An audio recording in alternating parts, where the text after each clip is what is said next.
Hello everybody, SlimKirby here. Welcome to what's going to end up being the final extra video for The Legend of Zelda Link's Awakening for the Nintendo Switch. Don't really have a lot to really showcase or show off here, just a few quick little Easter eggs and some things I didn't really show during the playthrough that I wanted to show.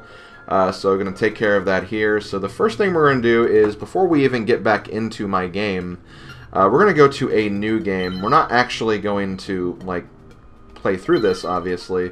But we're going to do two things. First of all, we're going to change Link's name to Zelda.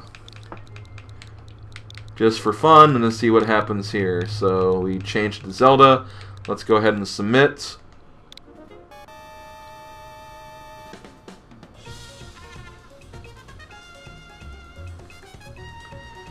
So when you do that, you get basically a new music theme playing on the screen here.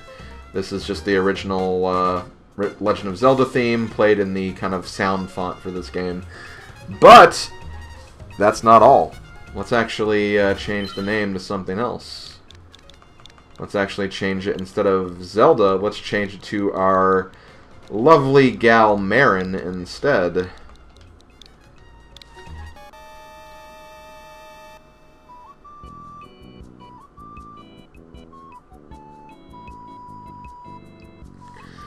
So yeah, in addition to Zelda, they actually made a alternate file select screen music track for Marin as well. So that's kind of cool. So those are some, other unlockables. I'm not sure if there's any other file names that work for this. If there are, I'm sure there's probably other videos on it. But those are the two that I personally know about. And I think it's kind of cool that they have little dedications to the first of all, the main girl of Zelda, and of course the main girl of this game as well. So I actually did a bit of research, and there is actually a third file name secret, and here it is.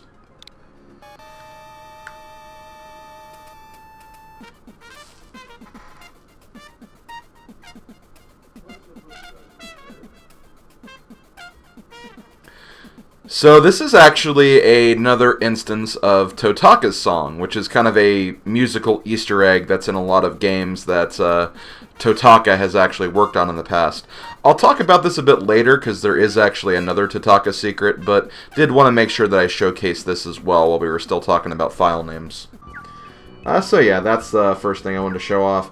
I mean, obviously there's hero mode as well. I kind of talked about this before. There's really not much to say about hero mode that's not already set on the screen, because yeah, you take twice as much damage. There's no healing items or healing hearts in this version of the game. It's basically a hard mode of the original adventure, but that's really about it. You'll still see enemies in the same places and all of that. There's just again, no heart drops, and there's also taking twice as much damage.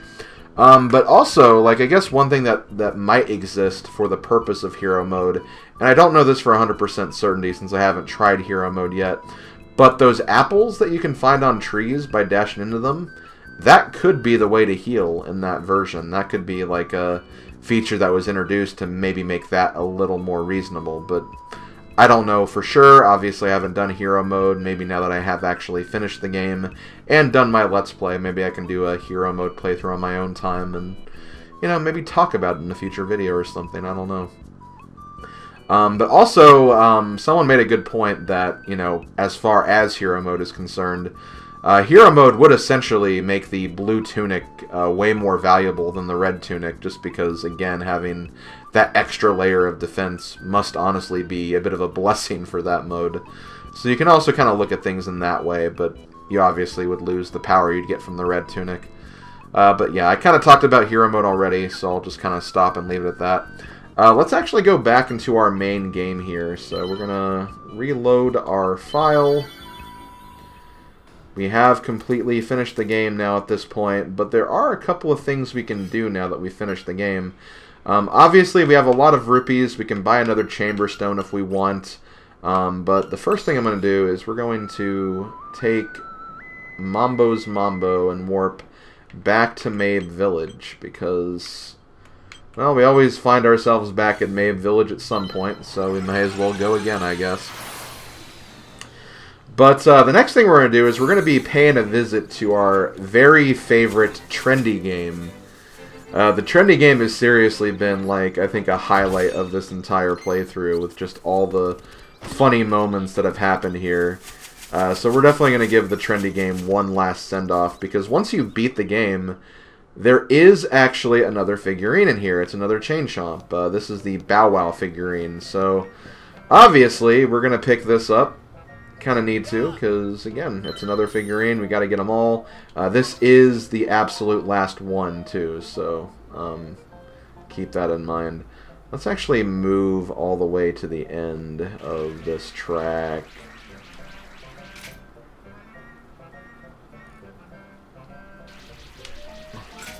I don't know if that's actually going to be it. It looks good. And I don't see him breaking out of that, but he could always roll out once he gets to the end here. I do not trust this Trendy game, guys. Okay, we got him. So no, not going to challenge again, just going to get one of them. Hooray! You got the Bow Wow figure. It's scarily realistic. You've got a good eye and a steady hand in here. That makes you a champ. And here's a lump of rock to prove it. I think it's called a Chamber Stone. So there we go. We get another Chamber Stone as well. You get the Chamber Stone for basically getting all the figurines in the game. And listen, no champ pays more than 5 rupees a go in my establishment. So now we can...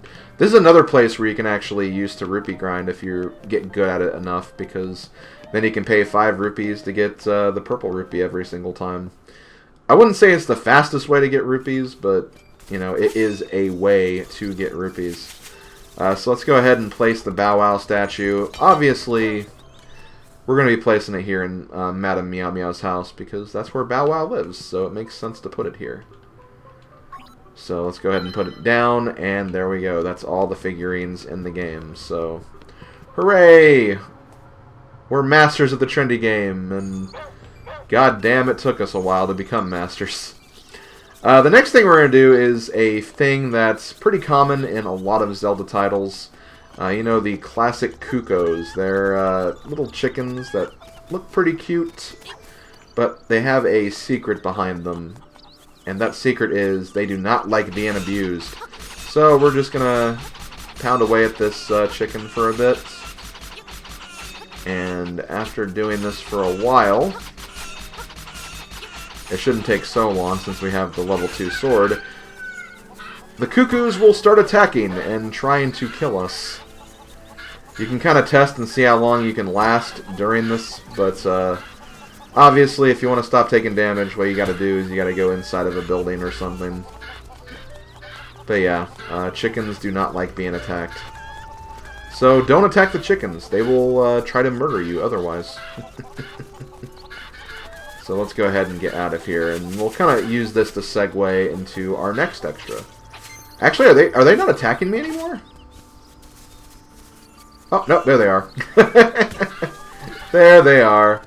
Okay, so the next thing we're going to showcase is a feature that's been in since the original Link's Awakening, and when I was younger, this is something I undeniably did all the time, because I hated paying for stuff.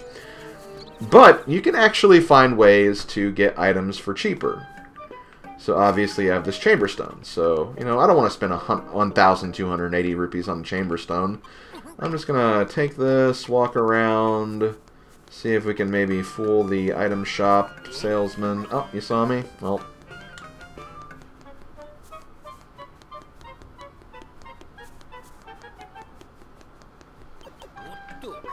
Maybe I gotta go do it the other way. Okay, I know this can be done. You just have to get the right timing, I guess. Okay, maybe it's better I do it the other way.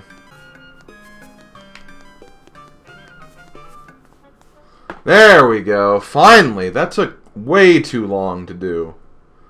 Way too long.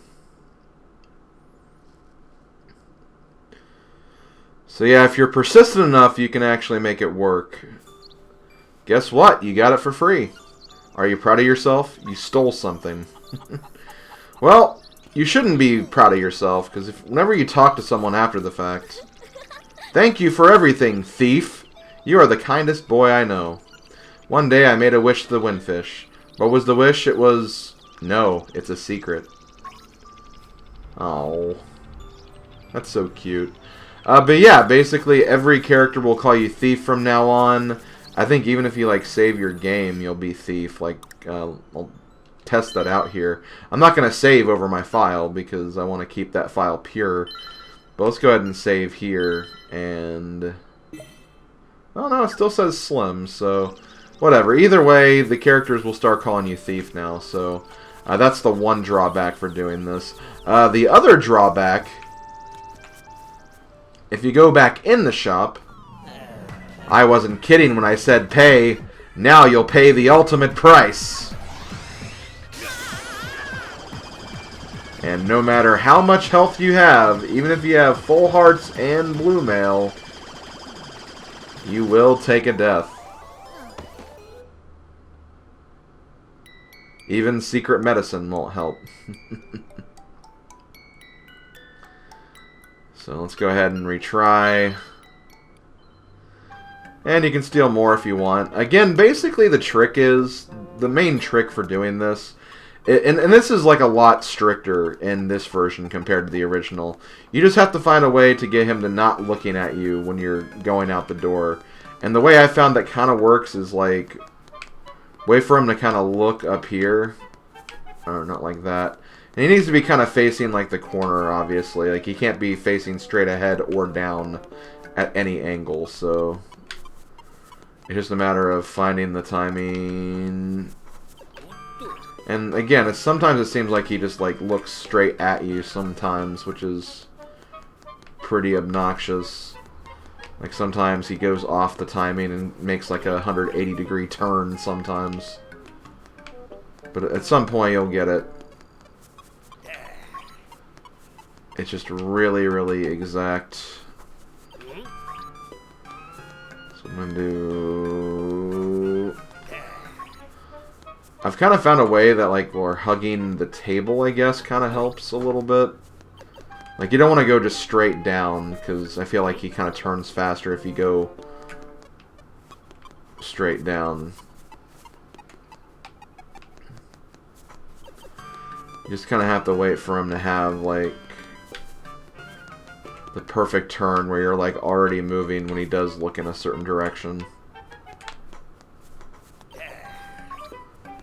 It's really finicky, and it took me like 20 minutes to even get this to work properly. In the original, like there was sometimes a delay if he was looking in one direction, which made it a lot easier.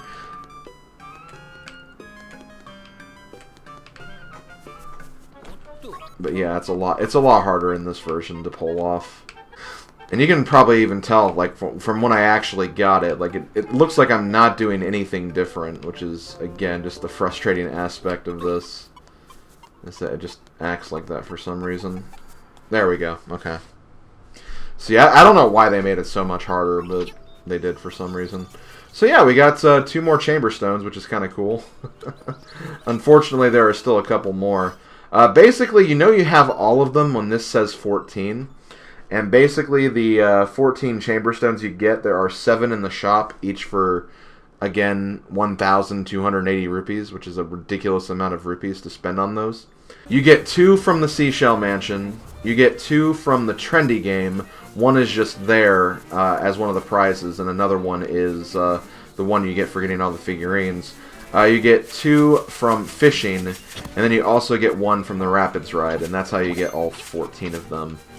And of course there are other ones that Dampe gives you as well, but I don't think they really count those in these totals, so you don't have to worry about that. But yeah, that's basically all of the chamber stones in the game. I'm not going to be grinding out the other 4 I need from the shop. There's really not a reason to, so I'm not even going to worry about it. But the last thing I want to show off, and this is something that I wish I would have actually mentioned earlier, but Tataka's song is also in this game. Tataka is a composer who's had an impact in a lot of different Nintendo games, and as a bit of an Easter egg, in every single game he's worked on, there's basically a small little loop that he puts into the game that you can hear in certain places. And usually in these places you have to kind of wait for like a certain amount of time for it to appear, and then once it does, you actually get to hear the song in all of its glory. In this game, you actually hear it here at Richard's Villa.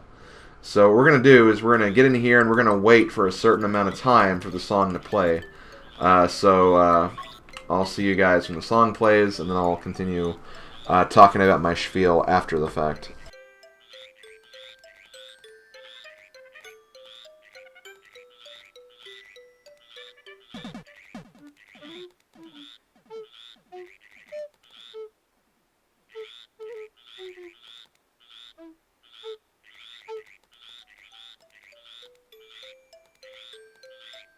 And that was Tataka's song. So, in a lot of different video games, namely video games that Tataka has worked on, he puts that song in as an Easter egg, and this is one of them. So, figured I'd show that off as well. It was also in the original Link's Awakening as well, if you want to check it out in that version.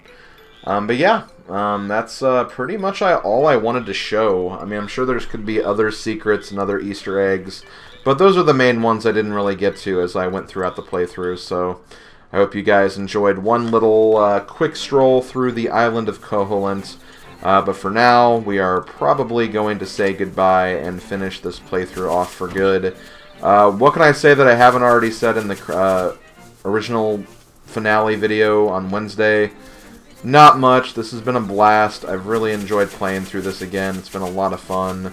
It's a really good remake. Again, I just wish it was a little cheaper to buy, but as a remake by itself, it's fantastic. It's beautiful. It's great, and I had a lot of fun playing this, and I hope you guys had a lot of fun watching this. So I'm going to go ahead and end this playthrough here right next to my gal Marin. Let's go ahead and play one last tune together.